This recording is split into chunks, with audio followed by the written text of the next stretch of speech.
Hi there, this is Cathryn Dall with Network in Action Eastside. Today I have joining me Eric Terry with Horizon Business Transitions. Eric, thank you so much for joining me. I'm excited to speak with you this morning. Thank you. You're welcome. I am as well. Yeah, so tell me what Horizon Business Transitions really specializes in. Yes, we are an exit planning, coaching and business consulting firm. So really we are in the space of helping businesses to think about what it takes to sell their business. What is my timeline? What are the best ways to approach that? How do we value our business today so that we know where we need to focus on so that then when we look at selling, we can maximize the value. Typically, there's a process, there's a lot of steps involved. And so we help to quarterback and manage kind of the business owner through that process. I think that's so important because as a business owner, when you start your business, you're often not thinking of your end goal of, hey, I might sell this one day. Right. So there's a lot of steps that I'm sure get missed. I'm curious, what is kind of one of those common mistakes you see business owners make that you're like, man, I wish they would have consulted with someone who specializes in this, whether it's yourself or someone else. And you're like, oh, they could have avoided, Well, there are a couple things there, one, starting too late. So I think there's the idea that, well, I want to sell my business, so now I'll work with someone, but then they're thinking, hey, they want to sell in the next 12 months. Typically, ideally, a client, that I would engage with, we're looking at 3 to 5 years ahead, right? Because really, like I said, we've got to value that business. We've got to understand, okay, what's driving our value? Where are our strengths? Where are our weaknesses, right? Is this business attractive from a buyer's standpoint? Internally, is it ready from the business's standpoint?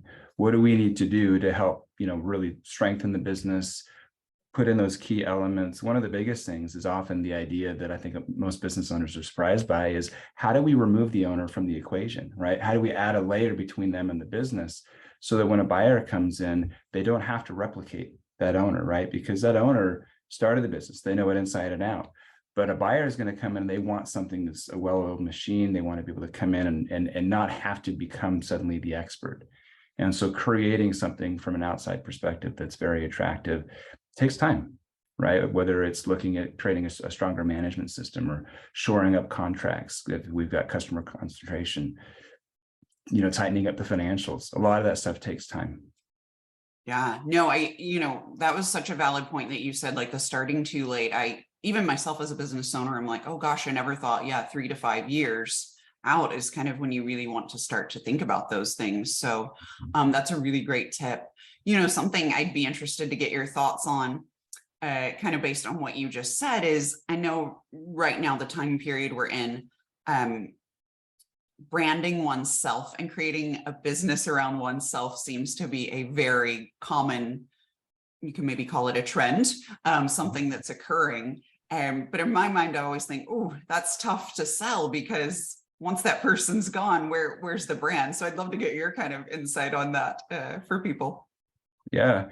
Well, there are two types of businesses, right? There are value businesses and there are lifestyle businesses. And often what you're referring to there is a lifestyle business. Maybe we can market ourselves and we can become a good brand, but unless we're able to create a way, think of some of the big restaurateurs, right? They've got all these restaurants that are built around their names.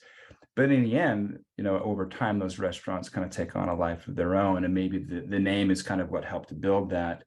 But eventually the business becomes strong enough on its own. But you've got to be able to have enough time and thought, to really have that business become its own entity. And that, removing the owner from the equation can be difficult. And in many cases, it doesn't happen. Over 80% of businesses that go to market don't sell. Right. Oh, wow. Yeah. Well, Eric, I really appreciate your insight. If a business owner wanted to speak to you more to understand how you could bring them value and really help them along in this process, what's the best way for them to contact you? Yeah, they can email me at eric@horizonbusinesstransitions.com. Or of course, they're welcome to call my cell phone. That's a Utah number. I lived out there for a while, but I've had the number for over 20 years and I won't get rid of it. It's 801-310-6988. Wonderful. Thank you so much. And I'm excited to have you as a part of Network in Action. Thank you. Me too.